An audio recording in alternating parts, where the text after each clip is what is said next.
Welcome friends, வாங்க இன்றைக்கி நம்ம சுவையான சைட் டிஷ் சேனைக்கிழங்கு வறுவல் எப்படி செய்யலான்னு பார்க்கலாங்க. அதனால் எல்லா ரைஸ்க்கும் நம்ம இது சைட் டிஷ்ஷாக தொட்டு சாப்பிட்டா அருமையாக இருக்குங்க. சாம்பார் சாதம், ரசம் சாதம், தயிர் சாதம் எல்லாத்துக்குமே அருமையான சைட் டிஷ். இது எப்படி செய்யலான்னு பார்க்கலாம்.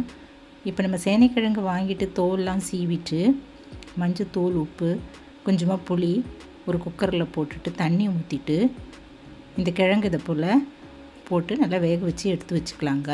வெயிட் போட்டு 2 சவுண்டு வச்சு 2 விசில் வந்ததும் இறக்கி ஆற வச்சுக்கலாம். இது ரொம்ப குழையவும் வேக வச்சுக்க வேண்டாங்க, கொஞ்சம் அழுத்தமாக இருந்தாலும் நல்லாயிருக்குங்க.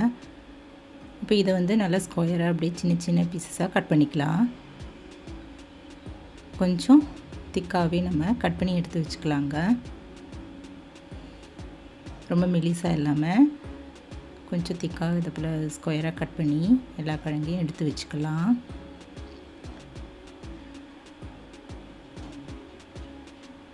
இது எப்படி நம்ம வேக வச்சுருந்தாலே இது ஒரு டேஸ்ட்டு போகவே போகாதுங்க, அவ்வளோ அருமையாக இருக்கும். இந்த போல் நம்ம ஸ்கொயராக கட் பண்ணி எடுத்து வச்சுக்கலாம். இப்போ இது ஒரு பாத்திரத்தில் போட்டுட்டு இதில் ஒரு 1/2 டீஸ்பூன் அளவு உப்பு, டேபிள் சால்ட் போட்டுக்கலாங்க.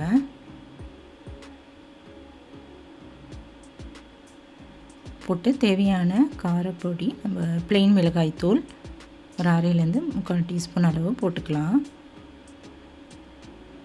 போட்டுட்டு இதில் 1 ஸ்பூன் அளவு நம்ம அரிசி மாவு நல்லா முறுமுறுன்னு வர்றதுக்காக நான் இது மட்டும் ஆட் பண்ணியிருந்தேங்க. வேறு எந்த மசாலா பொடியும் இதில் ஆட் பண்ணல. இது போட்டுட்டு நம்ம கொஞ்சமாக இதில் தண்ணி தெளிச்சிக்கலாங்க.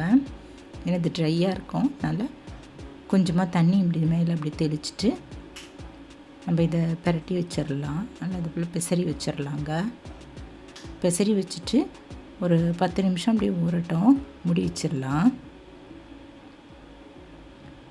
இதை நம்ம தொட்டு சாப்பிடணும் கூட அவசியம் இல்லைங்க, இது வெறுமனே கூட ரொம்ப சூப்பராக நல்லா அருமையாக இருக்கும்.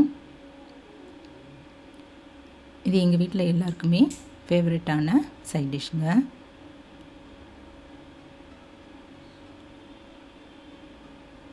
இதை போல் பெசரி எடுத்து மூடி வச்சிடலாங்க.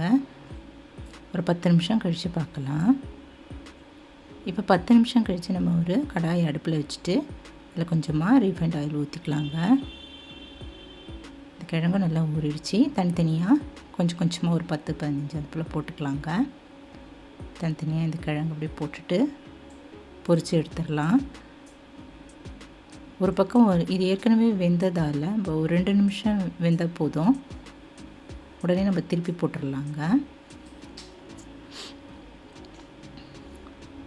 இந்த பக்கம் ஒரு 2 நிமிஷம் திருப்பி போட்டு அடுத்த பக்கமும் ஒரு 2 நிமிஷம் மட்டும் வெந்தால் போதும்.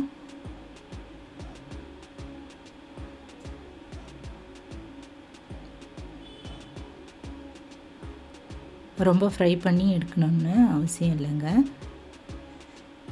அந்த சலசலப்பு அதெல்லாம் கொஞ்சம் அப்படி லைட்டாக அடங்கின பிறகு நம்ம எண்ணெயை வடியை விட்டுட்டு எடுத்துக்கலாங்க. அருமையான சேனைக்கிழங்கு வறுவல் ரெடி ஆகிடுச்சுங்க. இந்த போல் நம்ம எல்லா கிழங்கையும் பொரித்து எடுத்துடலாம்.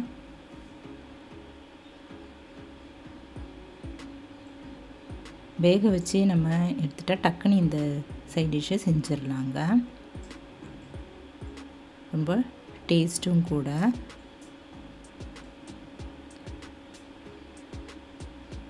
நல்ல சாம்பார் சாதத்துக்கெலாம் ரொம்ப அருமையாக இருக்கும். வேறு எந்த தொட்டுக்கையும் நம்ம வச்சு சாப்பிட்ணுன்னு அவசியம் இல்லைங்க. அதில் வெளியில் முறுமுறுன்னு இருந்தது, உள்ளே நல்லா சாஃப்டாகவும் அருமையாக இருந்துச்சுங்க.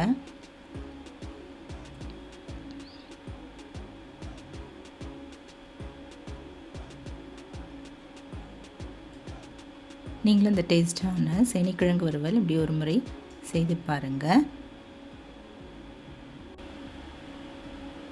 இந்த வீடியோ பிடிச்சதுன்னா என்னுடைய சேனலை சப்ஸ்கிரைப் பண்ணிக்கோங்க. தேங்க்ஸ் ஃபார் வாட்சிங். நம்ம அடுத்த வீடியோவில் பார்க்கலாம். நன்றி, வணக்கம்.